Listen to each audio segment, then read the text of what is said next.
Hey everyone, Clay from Brooklyn, Football with the Fellas. It's all about Big Blue. Here at the end of day one of the combine, it's combine week, and you know I'm here for it. I'm so excited about this combine that I broke out the LT. I ain't playing. And shout out to Big Dash Nose for the cap, the Giantology cap. Uh, so I just want to get right to it. First of all, before I go any further, if you love the Giants and you love to hear about the combine, please grab that like button. Please share, subscribe, comment, all that good stuff. Okay, so Clay from Brooklyn, Football with the Fellas, all about Big Blue, here to talk about what we saw today at the Combine. And if you haven't been watching the Combine, there's a couple of people who just lit it up. I mean, lit it up. And I'd just like to talk about them. One of them, and perhaps the star of the Combine, is the guy I've been talking about, inside linebacker Sonny Styles. Football player. I listed him as football player, inside linebacker and football player. He started out as a safety. He measured in at 6'5", 244. He's a beast. Like people were saying, oh, maybe he's only 6'2" or 6'3", because colleges overinflate sometimes how big guys are. 6'5", 244. And let's look at the 40-yard dash times for today's defensive linemen and inside linebackers. That's who was tested today. And you see that the two Ohio State linebackers were first tied for first as the fastest 40-yard times, 4.46 for Arvell Reese and Sonny Styles. 4.46 is really fast for an inside linebacker. It's really fast for anything.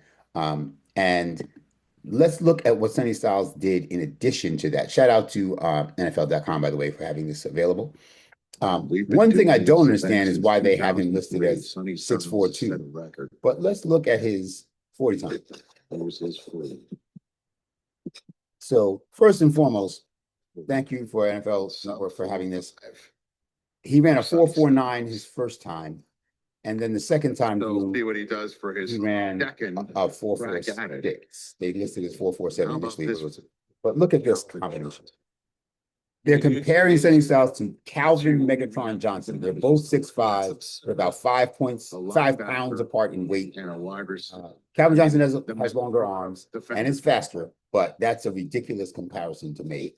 If your inside linebacker is practically as athletic as Calvin Johnson, you got something going on. So he ran a 4.47. Officially, it was a 4.46. Look at this. This is the simulcam. They did Sonny Styles, CD Lamb, and Kyle Hamilton in a simulcam in the 40s, and Sonny Styles pulls away from both of them. That is insane. That is crazy that Sonny Styles is faster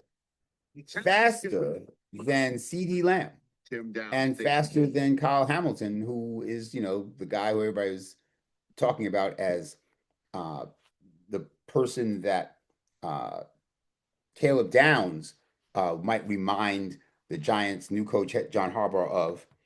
The reason for picking Caleb Downs is that he might be Kyle Hamilton 2.0, so to speak. And that's great. And if we wind up with Caleb Downs, I ain't mad at you.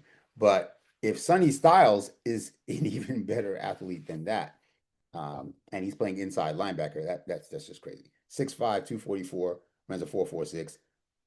That ain't where it ended. I could have shown you more things. He did the vertical leap. Guess what his vertical leap was?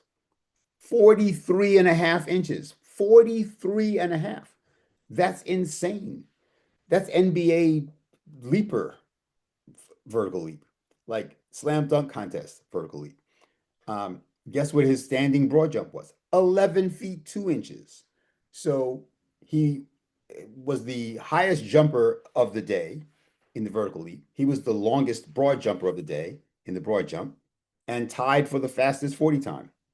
I don't know how much better your day you can have at the combine for a guy who didn't have to do any of this, right? He was already a lock first round pick, probably top 10 pick, no matter what. And he said, you know what? I'm a competitor. I'm getting out there and doing it anyway. And he did, and I'm so happy for it. And I'm telling you, as much as I'd love to have Caleb Downs, as much as I'd love to have Mansour Delane, if we wind up with Sonny Styles, I ain't mad at you. I ain't mad at you. So that's what I wanted to show you about what happened today. Arvell Reese ran a 4.46. There's a lot of people who think Arvell Reese might go second overall to the Jets. And since they just traded Jermaine Johnson to Tennessee, so they are short one edge rusher, so to speak.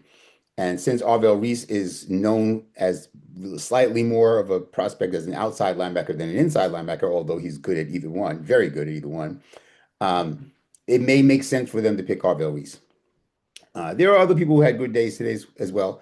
I'm not trying to act like those two people, only people who had good days, but they had outstanding days. And I think that I just wanted to shout them out while I had the chance. So, in addition to that, in addition to those two, David Bailey, edge rusher from Texas Tech, ran a 4.5 40.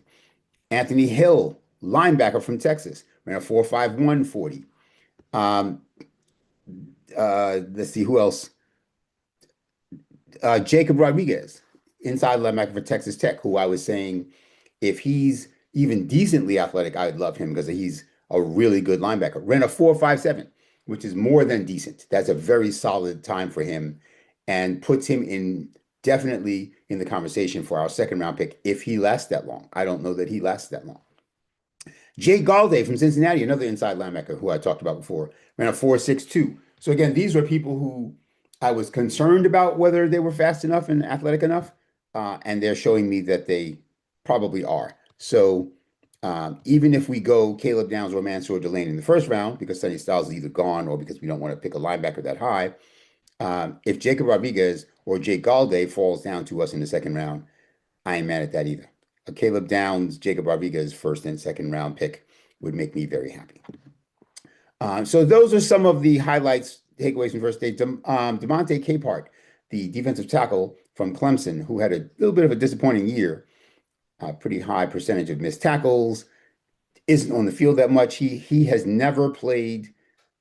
He averages less than 30 snaps a game. In his 6 years of college, he's been in college for 6 years. He has never played 350 snaps. That's not okay. So he ran a 4.85 40. So at 315 pounds or so, he ran a 4.85 40. So people are looking at some of these numbers and saying, wow, that man's a freakish athlete. Yeah, but you can also go back to the tape and see if he can play football. So Demonte Capehart might be somebody you take a flyer on in the fourth or fifth round. But that athleticism, great as it is, that's not enough for me to suddenly think that he learned how to play football this week. But Jacob Rodriguez, I ain't mad at you, Jacob. He ran a 4.57 40, had a 1.6 10-yard split, which is very good. Had a 38.5-inch vertical, very good. 10-foot 1-inch broad jump. He had, I think, one of, if not the fastest three-cone drill times of all. He had a 6.9 three-cone drill and a 4.19 20-yard shuttle. So showed a lot of athleticism, quickness, power, strength in the leaping, and pretty good flat out speed. So Jacob Rodriguez is someone who I'm really high on, like I said, for our second round pick. If we wind up with either Mansour Delane or Caleb Downs in the first round and Jacob Rodriguez in the second round, I will be thrilled. Anyway, that's what I wanted to talk about really briefly. Just a couple of names, like I said, from today's first days in the books. There were some other people who did some things that were impressive, of course. I'm going to let you look that up online and see who else you can find. But I'll just remind you that Sonny Styles killed it. He had the second fastest 10-yard split in the 40. He did the three-cone, the fastest three-cone was 6.9 seconds, which was Jacob Rodriguez. Like I said, he tied for first with Dennis Sutton from Penn State. But Sonny Styles ran a 7.09, so not far behind them in terms of the three-cone. And like I said, his vertical and broad jump were insane, just off the charts. So Jacob Rodriguez had the second, tied for the first fastest 20-yard shuttle as well. So lots to like about what he's able to bring to the table. And like I said, I'm keeping my fingers crossed that he's still there in the second round. Anyway, that's what I think. What do you think about the first day of the combine? Lots to talk about, but I want to hear it. Put it in the comments for me, please.